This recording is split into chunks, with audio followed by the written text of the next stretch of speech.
Okay, so I'll start from the very beginning with this project. Obviously making a new file from the template, and from the splash screen clicking the new button is fine.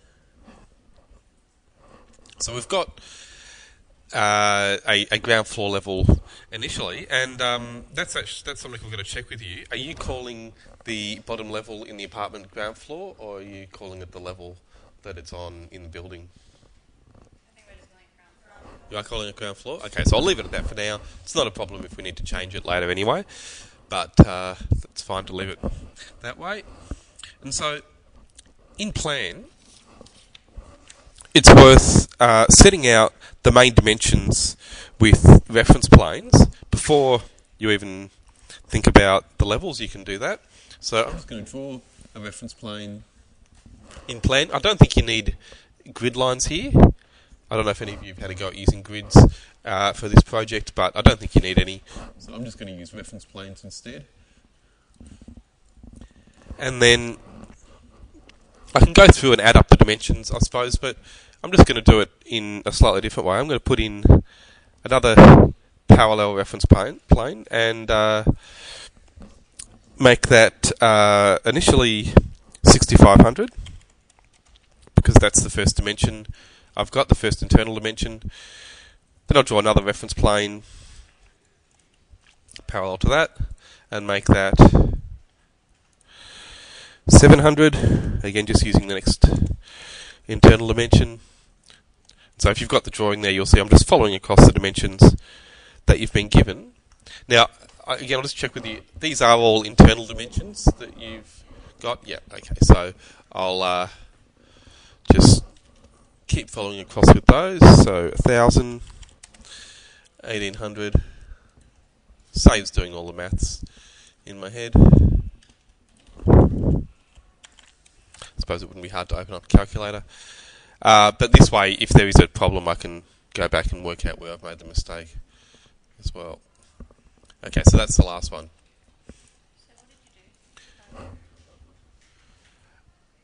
Yeah, so I'm just following off the plan, and this will all be in the video anyway, but I'll dimension those as well now. So just to double check that I've done everything correctly, I can go now and put in an aligned dimension using those reference planes.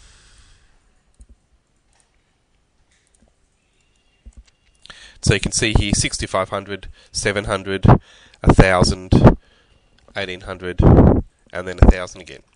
And notice how they're all parallel. And you'll see why that's important in a second. So I'm not trying to draw the reference plane on the left-hand side here at the angle the wall is just yet. We'll work that out afterwards. So I'll put in an overall dimension there to now figure out the overall internal dimension from the living room corner to the kitchen corner. That should be 11 metres. Is that what you've got it as? Or maybe you haven't checked that dimension bit. Anyhow, just simply by doing that, you can then know the size of the space. And obviously, all of these planes are for those little alcoves and other things in the wall at the bottom. So I'm just going to drag them down. We might not even keep those, but they'll be handy at first, just again to help set things out. So now I'll draw just a horizontal reference plane, which crosses over these.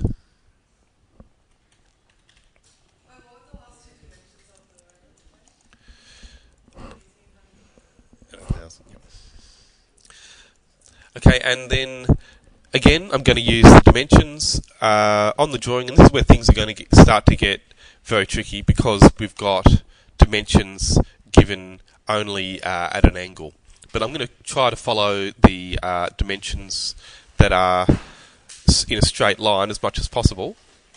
We might have to change these, but at least I'll get a pretty good idea of the space. So, going across on the bottom, you can see there's a projection for the door, which I'd assume is the entry. So that is, well, I can't read that one.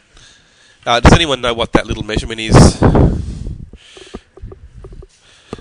Where the door projects? I just can't read it, but you might remember.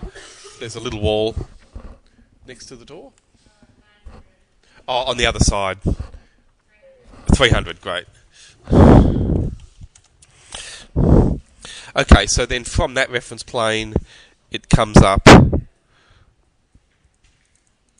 And I suppose that is the furthest, even though it's not the main wall, it's the wall that is closest to the bottom. So I'm going to extend that one across. And then just keep following across with some more reference planes to help set out those dimensions on the side. So again, it's easier than if you do it with a calculator. Obviously, you can add these up, but because it's an unusual space, by drawing it and setting it out with the reference planes, it really will simplify the whole process, hopefully. Alright, so we've got a dimension on the side there, 5500. And then the part where I said we've got a problem because there's a wall at an angle from this corner. So, now, have you been given a wall thickness? Or wall construction? I'm assuming it'd just be brick, but it might be something else. Do you know what? Just double brick? Okay, so we'll make it 270 for now. We know it's coming away at an angle. But for now, 270 will be okay. And then I can put in the dimension for the terrace.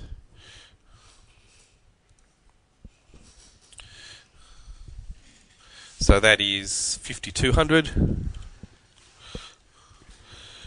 And then it looks like 1700 the next one.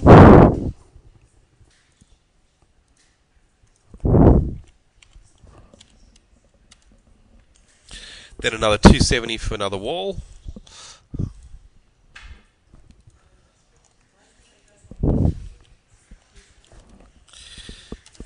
And then 5,000 and we should be at the back wall.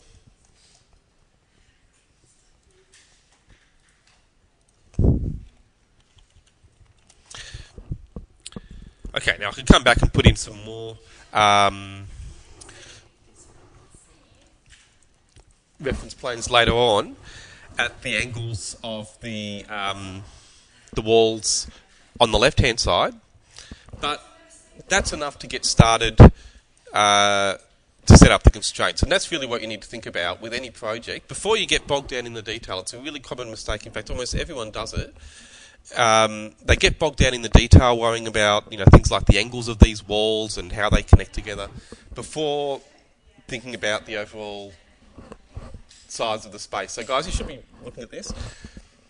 Alright, so that's what you should do first. Work out the overall size, get that set out first, and then come back and think about the detail inside that area.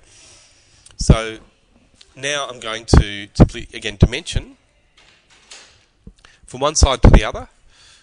I won't worry about all the internal dimensions this time. So we've got an overall dimension there of 18,840. So that gives us a rough idea of the size of the project, before I've drawn any walls or anything else physical. And so now I could go about maybe even adjusting the section view here, because that doesn't need to be any bigger than that.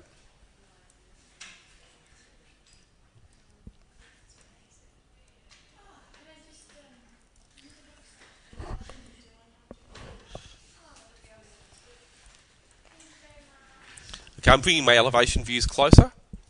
So again, think about what you're going to be doing later on in the project. You're going to be moving these views and duplicating them and copying them onto sheets. By getting the elevation views closer to the building, it makes this view a lot smaller and more manageable.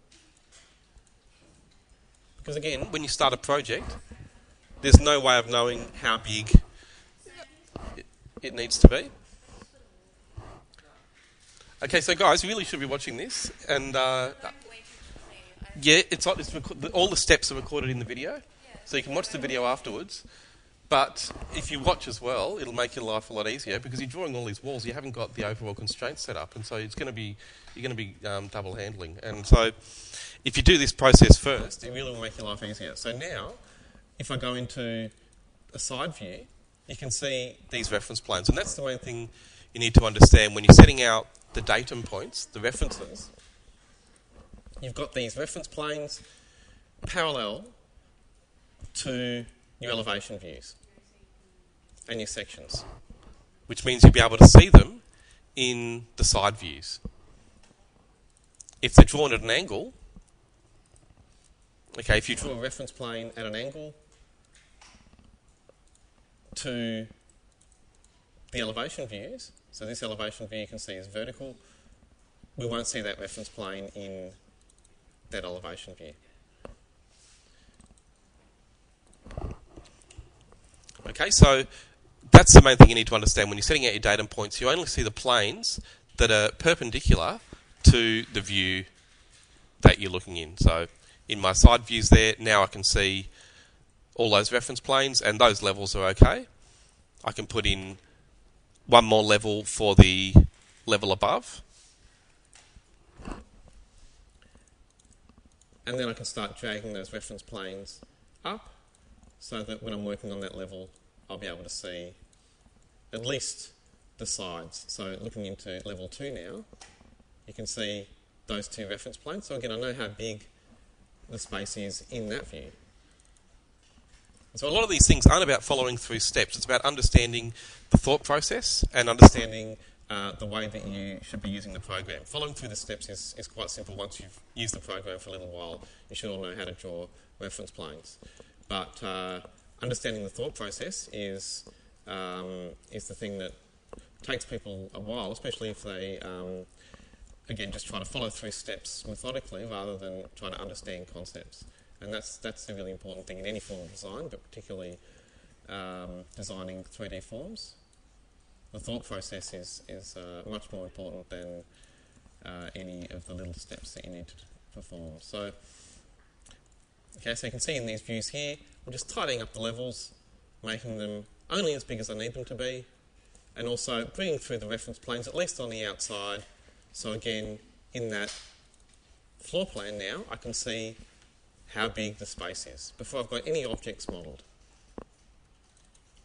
Okay, so I'll stop that video there, and again, just make sure you understand that thought process. I'm going to be repeating it with every project you do, and it's something that even a lot of people I know who are doing more advanced work in second year will skip quite often and then wonder why it takes them twice as long to do their projects as it takes other people who do follow through this process. And it's really all about the thought process that you're following through rather than any steps. Anyone can work out the steps that you use for the commands, but understanding the thought process, like I've been saying, is the thing that takes a bit of understanding.